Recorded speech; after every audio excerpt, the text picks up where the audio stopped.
एक समय की बात है। एक गांव में दो भाई रहते थे। बड़ा भाई बैठा हुआ अपनी पत्नी से बात कर ही रहा था, तभी छोटा भाई बाहर से घूमता हुआ आता है। भाभी भाभी, मुझे बहुत जोरों की भूख लगी है, मुझे खाना दे दो। अच्छा, ऐसा क्या काम करके आए हो जो जोरों की भूख लग रही है? सारा दिन आवारा जानवरों की तरह घूमते हो। कान खोल कर सुन लो, मुझसे नहीं होती तेरी ताबेदारी। काम का ना धाम का, दुश्मना नाज का। अब जल्द से जल्द किसी ना किसी लड़की से शादी कर लो जो तेरे खाने पीने का ध्यान रख सके। वैसे भी तुझे कौन सी नूरा परी मिलेगी, किसी सीधी सादी लड़की से शादी कर लो। अच्छा ठीक है भाभी, यदि आपको मेरे रहने से परेशानी होती है तो मैं चला जाता हूँ।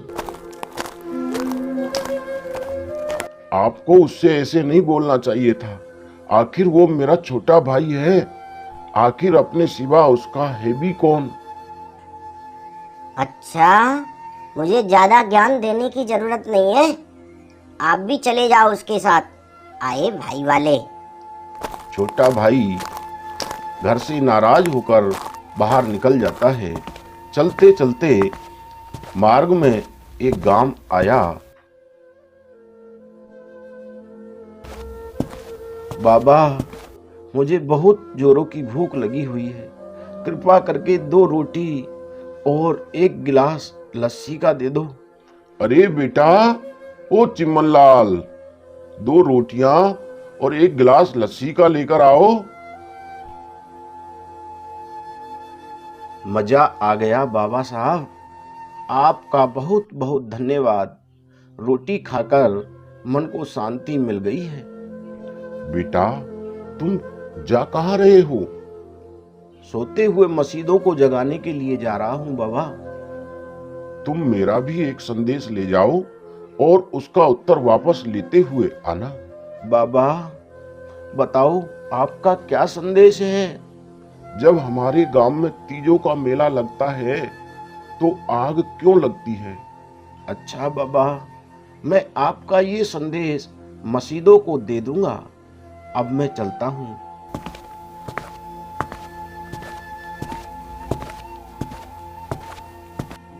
अरे भाई, कहाँ जा रहे हो? भाई क्या पूछते हो, मैं तो सोते हुए मसीदों को जगाने के लिए जा रहा हूँ। भाई तुम जा रहे हो तो मेरा भी एक संदेश लेते जाओ। तुम्हारा संदेश तो ले जाऊंगा नाविक, परंतु यदि तुम मुझे यहाँ से पार कराओगे तो। नाविक ने उसे समुद्र पार करा दिया। लो, तुम समुद्र तो पार कर गए, अब मेरी ओर से तुम मसीदों से पूछ कर आना कि मेरी मृत्यु कब होगी। ये संदेश लेकर राजकुमार आगे चल पड़ा। चलते चलते जब वो बहुत दूर चला गया तो उसे एक दैत्य मिला। हे मानव, तुम कहाँ जा रहे हो? मैं सोते हुए मसीदों को जगाने जा रहा हूँ। मेरा भी एक संदेश ले जाओ। तुम्हारा संदेश मैं तब लेकर जाऊंगा जब तुम मुझे ये नदी पार करवा। अब बताओ, तुम्हारा क्या संदेश है? ये पता लगा कर आना कि मेरी मृत्यु कब होगी।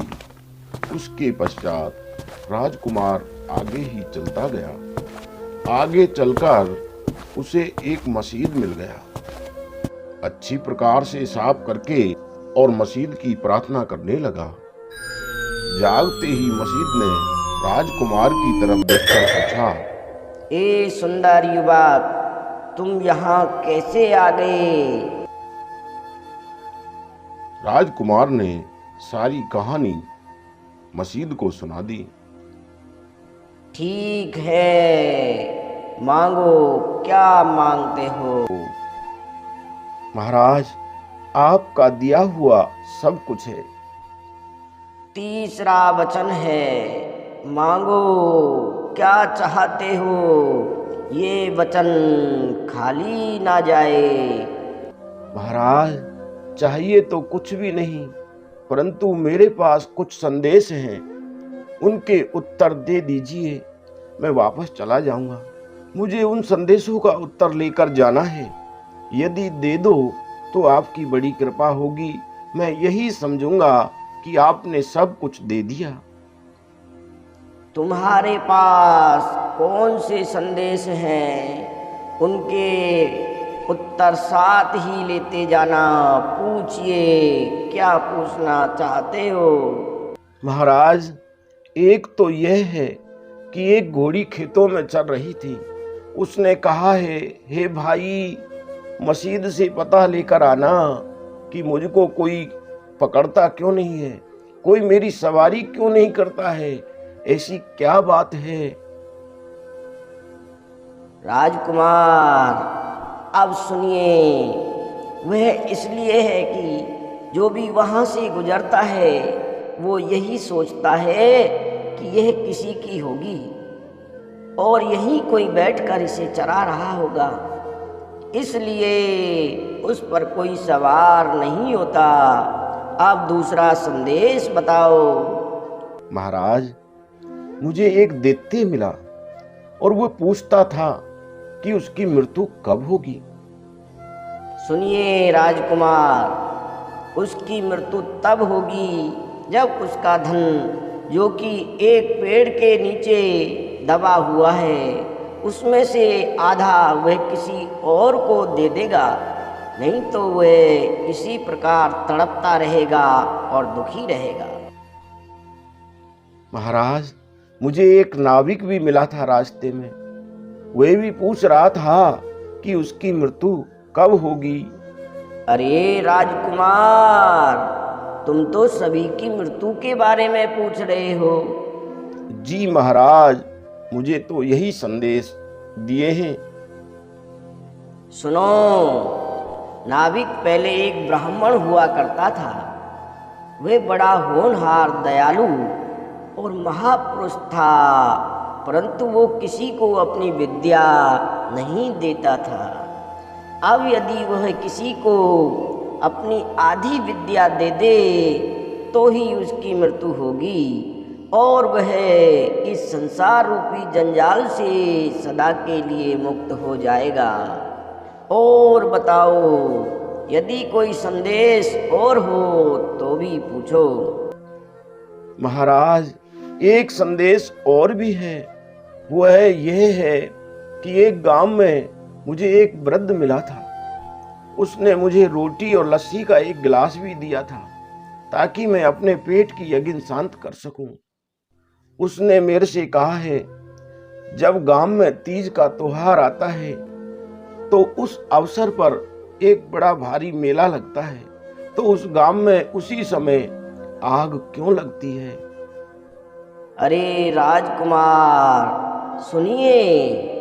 ब्राह्मणों की कुंवारी कन्या उस गांव में रहती है। जब वो तीज का मेला वहाँ लगता है तब लड़कियाँ नए नए वस्त्र और आभूषण पहन कर जाती हैं। वह भी कहती है कि यदि मेरे भी माता पिता या कोई भाई होता तो मैं भी इसी प्रकार वस्त्र और आभूषण पहनकर तीज के मेले में जाती। ये बात वह आहा भरकर मन ही मन सोचती है। जब वो आहा लेती है तब वहाँ आग लग जाती है। महाराज, बस ये 4 ही संदेश थे जो मैंने आपको बताए और आपने उसका भी उपाय बता दिया। अब मुझे जाने की आज्ञा दें, आपकी बड़ी कृपा होगी महाराज। जाओ बेटा, अब जाकर अपने घर में बसो। राजकुमार मस्जिद से आज्ञा लेकर वापस चल पड़ा। जब वो आगे आया तो उसने देखा कि घोड़ी उसी प्रकार खेतों में चल रही थी। हे भाई, क्या आप मेरा संदेश ले आए? हाँ, मैं आपका संदेश ले आया हूँ। बताओ भाई, आप क्या उत्तर लेकर आए हो? मुझे कोई पकड़ता क्यों नहीं है? हाँ सुनिए ना, तुम इसलिए चरती फिरती हो कि तुम्हारा दाना ही यहाँ का था, और तुम्हें कोई इसलिए नहीं पकड़ता क्योंकि शायद तुम किसी की होगी, और जो यहाँ से गुजरने वाला व्यक्ति यही सोचता है कि वृक्ष के नीचे बैठा कोई तुम्हारी रखवाली कर रहा होगा, इसलिए तुम पर कोई सवार भी नहीं होता। फिर भाई तुम ही सवार हो जाओ, और तो किसी ने सवार होना ही नहीं। राजकुमार ये सुनकर शीघ्रता से घोड़ी की पीठ पर बैठ गया और धीरे से इशारा करके कहा, चलो, मेरी मंजिल भी इधर ही है, इसलिए उधर को ही चलो। राजकुमार घोड़ी पर चढ़कर उत्तर की ओर जा ही रहा था कि उसको दैत्य मिल गया। क्यों भाई, मेरा संदेश का उत्तर ले आए क्या? हाँ भाई, मैं आपके संदेश का उत्तर ले आया हूँ। क्या उत्तर लाए हो, जल्दी बताओ। अरे दैत्य, आपके वृक्ष के नीचे जो धन दबा हुआ है, यदि आप उसमें से आधा धन किसी को दे दें तो आपकी मृत्यु हो जाएगी। आपको इस संसार के जंजाल में नहीं पड़ना पड़ेगा, बल्कि सदा के लिए मुक्ति मिल जाएगी। अरे राजकुमार, जो आधा धन मैं किसी और को दूंगा, वे आधा आप ही मुझसे ले जाओ। राजकुमार ने उसी पल दैत्य से आधा धन ले लिया और अपना रथ भर लिया। अरे राजकुमार, मैंने तो अभी मर जाना है। यदि आपको और धन की कभी आवश्यकता पड़े तो यहाँ से ले लेना। इसी प्रकार धीरे धीरे आगे चलते हुए उसे गांव वाला वृद्ध मिल गया। क्यों भाई, मेरा संदेश का कोई उत्तर लाए अथवा नहीं? बाबा, आपके गांव में ब्राह्मणों की एक कुंवारी कन्या रहती है, जिसका विवाह अभी तक नहीं हुआ है। अब तीज का मेला लगता है ना, तो सभी लड़कियां सुंदर वस्त्र और आभूषण पहनकर मेला देखने के लिए जाती हैं, और वह लड़की आह भरती है कि यदि उसका भी कोई माता पिता या भाई होता तो वह भी अच्छे वस्त्र और आभूषण पहनकर मेला देखने जा पाती। बस जब वो आह भरती है तो उसकी आवाज दरगाह तक जाती है और गांव में आग लग जाती है। और तो किसी ने उससे विवाह करना नहीं बेटा, तुम ही उसे विवाह कर लो। इतने में उस वृद्ध ने अपने गांव के सभी लोगों को इकट्ठा करके ब्राह्मणों की उस लड़की का विवाह उस राजकुमार से करवा दिया। तो वो अब उसे लेकर आगे चला जाता है। अब मार्ग में राजकुमार को वही नाविक मिल गया। अरे भाई, आप मेरे प्रश्न का उत्तर लाए क्या? आपने अपनी विद्या किसी सुपात्र को प्रदान नहीं की। आप विद्यावान हो, लेकिन आप अपनी विद्या को अपने अंदर दबाए बैठे हो। अरे भाई, और किसी को विद्या क्या देनी? ऐसी बात है तो तुम ही ले लो। राजकुमार ने नाविक से आधी विद्या ले ली और अपने घर की ओर चल दिया।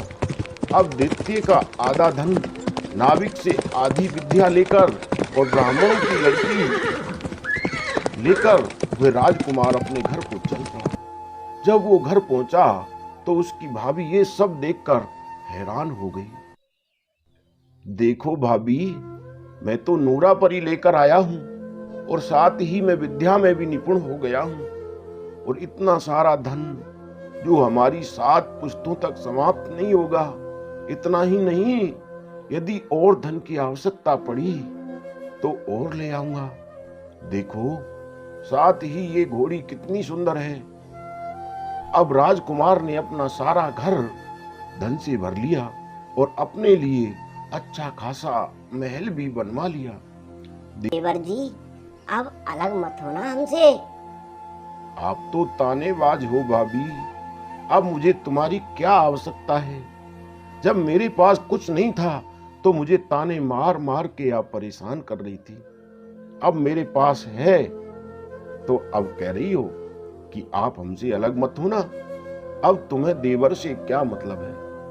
फिर वह अलग हो गया और प्रसन्नता पूर्वक अपना जीवन व्यतीत करने लगा।